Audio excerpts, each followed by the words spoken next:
Namaku Fakih, seorang karyawan di kota Jakarta yang bekerja di salah satu kantor kejaksaan sebagai notaris. Dan aku tinggal kos di Jakarta sana. Sebagai perantau di kota Jakarta yang masih bujang, salah satu sarana menghibur diri adalah nongkrong bersama teman-temanku. Sebut saja ada Aldi, Yuri, Indra. Ya, memang kesibukan kota Jakarta yang hingar-bingar dan berbagai masalahnya membuat orang-orang di kota ini sering merasa jenuh, stres. Dan aku tidak mau terjebak dalam lingkaran hitam itu. Aku lebih memilih menikmati masa muda bersama teman-temanku. Malam itu, aku dan beberapa rekan kerja nongkrong di salah satu tempat yang cukup favorit di Jakarta. Kami nongkrong di sana hingga kira-kira sekitar jam 11 malam. Setelah lelah mengobrol panjang lebar dan jalanan mulai berkurang kemacetannya, kami pun berpisah untuk pulang. Aku nebeng dengan temanku hingga halte busway yang berada di daerah Kuningan Barat.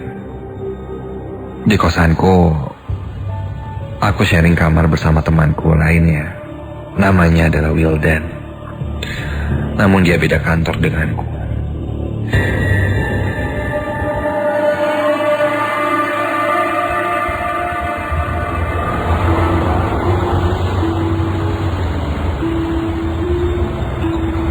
Untuk sampai ke kosanku itu, biasanya aku naik busway. Tapi karena sudah jam 11 malam, busway sudah tidak ada. Karena yang kuingat, busway hanya beroperasi sampai jam 8 malam.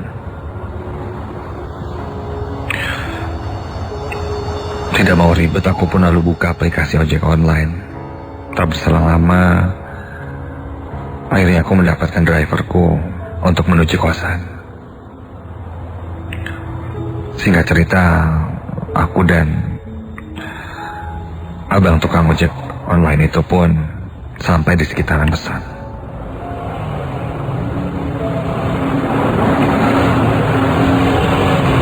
Tukang ojek online itu pun bertanya pada aku ke arah mana. Aku pun berkata, "Lurus aja bang, lewat jalan itu." "Nah ya, situ," jawabku sambil menunjuk gang menuju kosanku. Gang menuju kosanku itu di sampingnya terdapat beberapa pohon pisang, sehingga kalau malam memang terkesan menyeramkan.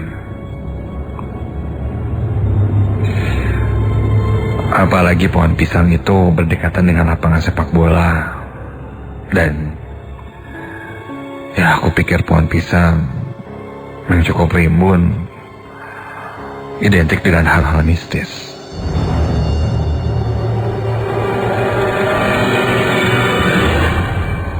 Apalagi ketika itu sudah hampir jam 12 malam. Dan aku harus melewati jalan itu jika pulang. Tukang ojek online itu berkata lagi, katanya apa masih jauh. Ku bilang sebentar lagi sampai.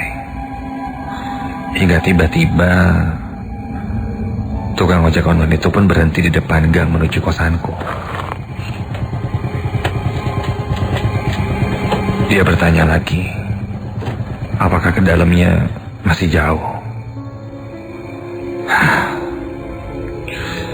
Kupikir sepertinya aku sudah mulai kesal karena tukang ojek itu terus bertanya, seolah-olah tidak mau mengantarkanku sampai kosan.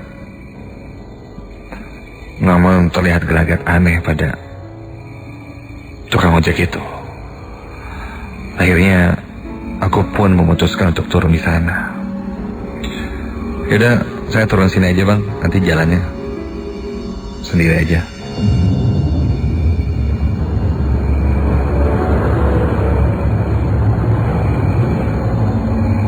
Begitu jawabku. Aku pun memberikan ongkos.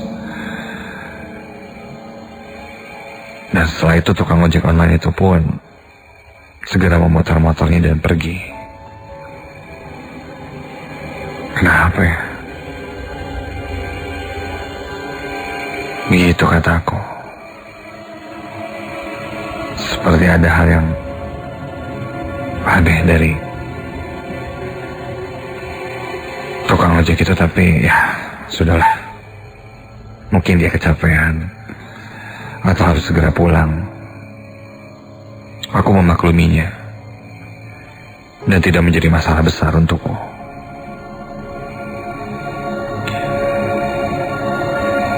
Terpaksa aku harus berjalan sendirian melewati gang itu.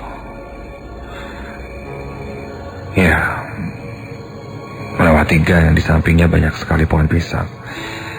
Mungkin bisa dibilang seperti kebun pisang. Ketika itu tiba-tiba tepat di ujung gang itu aku melihat sesuatu yang bergerak-gerak. Iya, sesuatu bergerak di balik pohon pisang yang gelap itu. Meski jauh, aku masih bisa melihat ada sesuatu berwarna putih bergerak-gerak di sana. Kunyalakan lampu flash yang ada di handphoneku itu untuk menerangi jalan yang ada, karena pada saat itu memang minim penerangan. Aku berjalan sambil memperhatikan bayangan putih yang semakin membuatku penasaran. Dan ketika semakin dekat,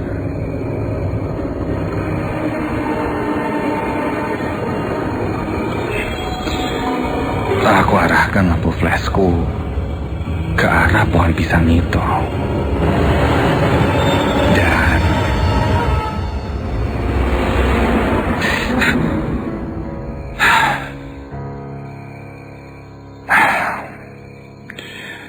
tidak ada apa-apa. Ternyata yang kulihat hanyalah sebuah kain spanduk yang menyangkut di antara pohon pisang itu. Aku pun menarik kain spanduk itu dan membuangnya. Bikin kaget aja nih.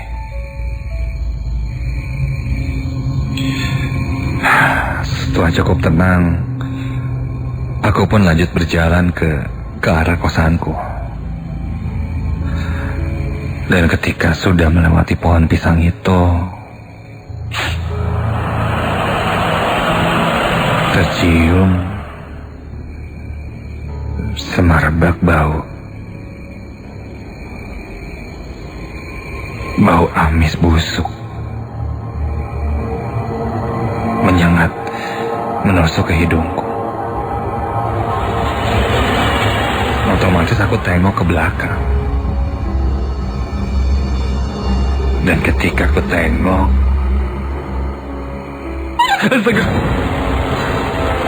aku sangat kaget dan seluruh tubuhku gemetar ketika aku melihat ada sosok yang mengintip dari balik pohon pisang itu.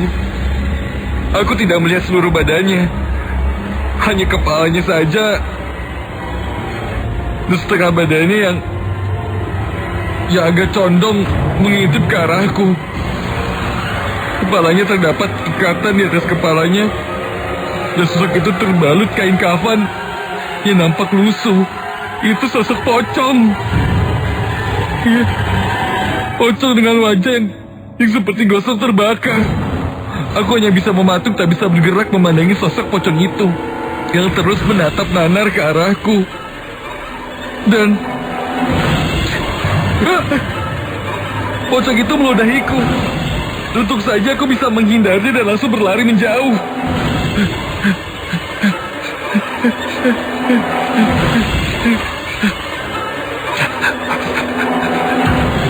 Aku segera berlari menuju kosanku. Setelah sampai kosan, aku langsung masuk kamar. Aku masih syok dan ketakutan dengan penampakan pocong itu. Aku mengatur nafasku. Ini mungkin yang secara tidak langsung ingin disampaikan oleh abang tukang ojek tadi, yang mungkin pernah melihat penampakan pocong itu, sehingga ia ketakutan jika harus melintasinya sendirian setelah mengantarkanku pulang. Ini menjadi sebuah pelajaran untukku untuk tidak lagi pulang sendirian jika larut malam. Karena berarti gang itu angker.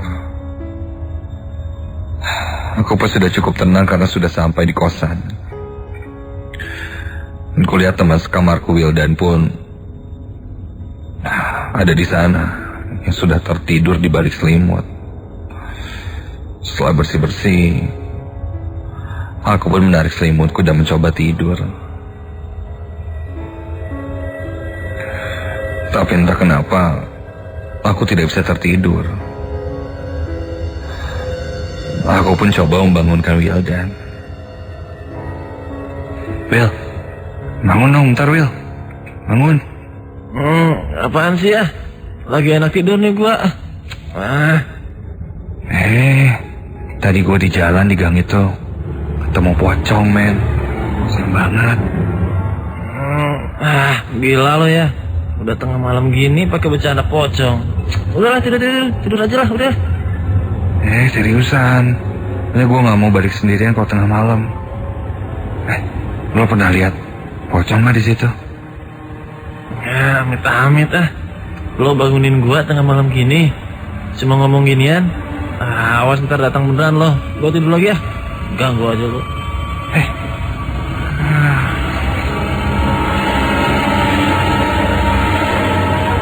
Begitu pungkas Wildan sambil setengah tidur dan menarik lagi selimutnya menutupi kepalanya. Lo juga takut kan, Will? Wih, bangun dong. Temenin gue lah, belum ngantuk nih. Cupu loh. Wildan pun kembali terlelap. Aku tetap terjaga tidak bisa tidur. Sampai tiba-tiba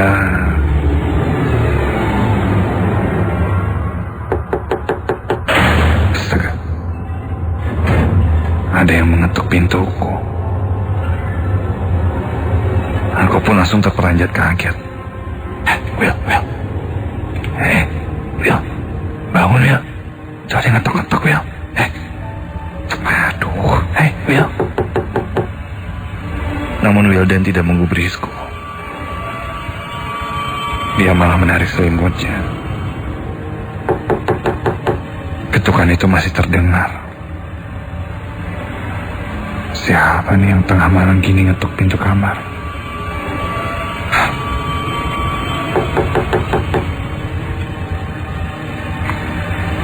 Suara ketukan itu terdengar seakan mengancamku.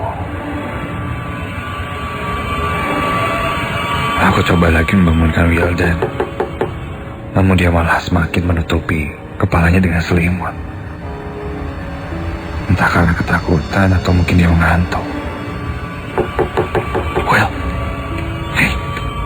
bangun lo. Dan di balik suara ketukan itu, tiba-tiba terdengar sebuah suara. Oke, bangun, bukain pintunya nih. Gue Wildan. Kucing gue ketinggalan di dalam. Oke, woi. Jika yang mengantuk itu Wildan, lalu ini yang sejak tadi di sebelahku dan mengobrol denganku, siapa? Perlahan ku tarik selimut yang menutupi sosok di sampingku itu, untuk meyakinkan diriku bahwa yang mana Wildan sebenarnya. Dan ketika selimut itu semakin ku tarik dan ku buka, astaga, terlentang di sebelahku sosok pocong.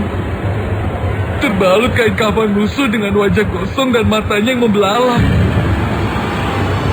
Seketika itu tercium bau busuk amis menyeruak di kamarku. Aku lihat kiri, sosok pocong itu bergerak-gerak. Badannya gemetar. Sangat mengerikan. Sosok pocong itu beronta-ronta di atas tempat tidurku.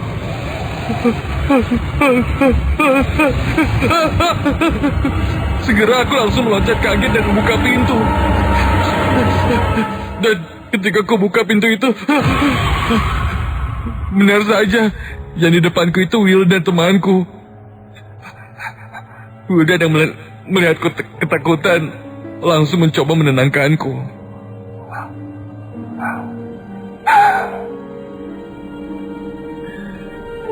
Setelah tenang, aku pun bercerita apa yang kualami tadi. Wildan yang memang sudah lebih dulu tinggal di sana bilang memang gang itu angker. Dan jika melihat ada yang aneh, jangan coba mencari tahu, apalagi menengok ke belakang. Karena pasti akan mengikuti. Keesokan harinya, aku demam cukup lama. Katanya memang jika setelah melihat hantu, orang itu akan sakit. Nah, aku mengalaminya.